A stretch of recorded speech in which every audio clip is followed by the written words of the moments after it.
Ini merupakan Monep pertama kita di tahun 2023 terhadap pelaksanaan kegiatan fisik, baik itu di bidang pendidikan, infrastruktur, dan juga persampahan. Jadi ada 13 titik yang kita Monef hari ini. Yang pertama ada jalan. Jadi jalan rata-rata tadi di Desa Pikat, pesinggahan Dawan Kaler, Dawan Kelot, ya termasuk Besan. Jadi ada cukup banyak ya titik di sana. Di Pikat saja ada sekitar 15 ruas jalan. Total anggaran di sana DAK dan BKK itu hampir 50 miliar. Nah, tentu apa yang dilakukan di sana untuk menuntaskan permasalahan yang terjadi selama ini pada saat pengangkutan material, ada pengambilan tanah, pengambilan batu yang menyebabkan jalan-jalan rusak di sana. Nah, saya pastikan bahwa tahun ini itu semua selesai sehingga nanti tidak ada jalan-jalan yang rusak lagi. Ya, kami sekarang berada di ruas jalan Pura Dalam Glogor atau Glogor Pura Dalam ya. Jadi jalan ini dari awal saya menjabat mau diaspal nggak jadi-jadi itu, dipasang katanya salah penganggaran apa gimana dulu kan. Pokoknya jelas nggak jadi diaspal dong. Ini sampai diisi semen oleh warga nih. Ya, jadi tahun ini sudah selesai akan diaspal, sudah mulai kerja. Saya berharap ini dikerjakan dengan baik. Ya, mungkin pohon-pohon di pinggir ini bisa ditebang-tebang dikit nanti Pak Kados ya. Karena apa? Karena kalau aspal itu nggak ada sinar, itu cepat ngelupas aspalnya. Apalagi ini kan turunan kan, kalau hujan dikit aja udah penuh dengan air, aspal itu udah. Lain kalau beton ya. Nah, jadi di Pikat ini paling banyak ya. Ada berapa ruas yang diaspal tahun ini? Ada 15 ruas ya. Coba Pak Kados hitung berapa ruas ada jalan di Pikat ini, hampir semua diaspal tahun ini. Ya, tentunya ini juga dipercepat karena kemarin jalannya memang benar-benar rusak bukan gara-gara ya, karena ada pengangkutan material untuk material di Kalian C. Ya, tapi itu Kalian C sekarang sudah mau beres penataannya ya, kemudian jalan juga beres. Ya, mudah-mudahan masyarakat Pikat merasa nyaman Pak Kados ya. Nyaman, dan tentunya nyaman lah kalau jalannya bagus. Di tempat ini juga, di sebelah ini kita bantu airnya. Yang dulu berapa kakak nggak pernah dapat air, sudah dapat air. Nyari air dapat air, nyari jalan dapat jalan bagus kan gitu kan. Nah, tentu di jalan itu saya juga berikan instruksi, memberikan peringatan kepada semua rekanan agar bekerja dengan baik itu kualitas maupun dari segi waktu. Karena situasi hujan ini kadang-kala banyak alasan dari rekanan untuk tidak menuntaskan pekerjaannya tepat waktu. Kan saya minta rekanan ya Pak, kerja yang bagus, ya jaga kualitas, kemudian waktu, apalagi sekarang musim-musim hujan, hati-hati juga ya. Tapi apapun terjadi, hujan apa itu tanggung jawab Pak tuh, bukan tanggung jawab kami, kan gitu ya. Gitu.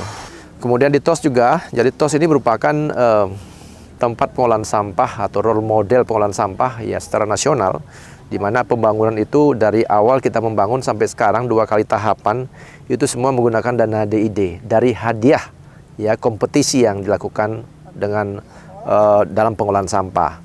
Jadi Astongkare kalau itu selesai maka tempat pengolahan sampah itu tidak seperti pengolahan sampah, tetapi tempat rekreasi, tempat edukasi. Ada trekkingnya, ada edukasi sampahnya, ada landmarknya, dan banyak hal lain yang bisa dipelajari di sana, yang tentunya harapan kita itu bisa disebarluaskan nanti di ATM ke tempat-tempat yang lain, termasuk di Nusa Penida, Nusa Lembongan, dan sekitarnya. Karena sekarang masalah sampah ini sangat menjadi perhatian serius kita, karena di tengah-tengah pariwisata yang berkembang, sampah sangat mengganggu situasi lingkungan kita. Nah, kemudian di bidang pendidikan juga, jadi ada 2 sekolah yang kita tangani. Yang pertama di Manduang, itu dari awal saya menjabat itu kekurangan rombel di sana. Nah, kita bantu dengan bangunan bertingkat, harapan kita juga rumbelnya terpenuhi sehingga kualitas atau proses belajar mengajar bisa berjalan dengan baik. Termasuk juga sekolah yang ada di desa atau perbatasan antara Timuhun dan Nyanglen. Jadi pada saat saya bedah desa, saya menemukan ada sekolah swasta yang menampung masyarakat kita, anak-anak kita yang sekolah di dua desa, yaitu desa Timuhun dan desa Nyanglen. Kalau toh mereka mencari sekolah negeri, nanti sekolahnya sini kan, itu berapa kilo Pak Mogal? 10 kilo, bayangkan kan. Serba salah kita kalau tidak diberikan bawa sepeda motor, alasannya nggak sekolah. Kalau diberikan menyalahi aturan, mereka tidak boleh, masih di bawah umur. Nah, sehingga saya waktu itu langsung menugaskan negerikan sekolah ini. Nah, apa yang terjadi sekarang, sekolah itu memang benar-benar menjadi tempat atau pilihan satu-satunya bagi masyarakat di dua desa itu. Makanya kita harus penuhi. Nah, tentunya mobilernya nanti ya Dinas Pendidikan harus mengajukan agar bangunan mobilernya itu komplit semuanya. Nah, ada 2 proyek besar juga tadi. Nah, yang 2 itu tentu menjadi perhatian khusus kita karena itu merupakan proyek pemungkas ya di akhir masa jabatan saya ini. Itu yang pertama ada pasar tematik yang pagunya sebenarnya 75 miliar ya. Itu sekarang 2 tahapan, karena di tahap pertama itu kita masih ada sisa anggaran lagi 8 miliaran. Kita kerjakan itu, kita ada tahap kedua, tapi pekerjaannya saya lihat tadi sudah cukup bagus.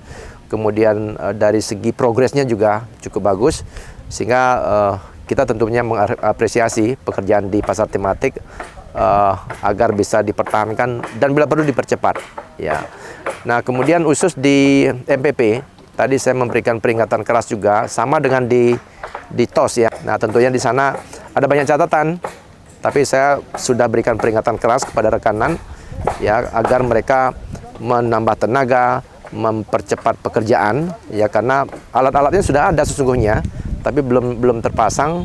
Dan kita, apalagi MPP itu merupakan goal kita, tempat pelayanan publik. Nanti kalau selesainya terlambat, kualitasnya tidak bagus, tentunya yang kita harapkan menjadi goal pelayanan kita akan terganggu. Nah, oleh sebab itu tadi saya sudah berikan peringatan keras karena terlambatnya cukup banyak di sana, dan waktunya memang sampai Agustus ya, awal-awal September lah, akhir Agustus. Ya, ini waktunya masih sedikit. Saya tugaskan mereka ngebut semua. Walaupun secara fisik, secara visual tadi kelihatan sudah banyak, tetapi ada hal-hal lain yang belum terhitung yang menyebabkan terlambatannya cukup besar ya.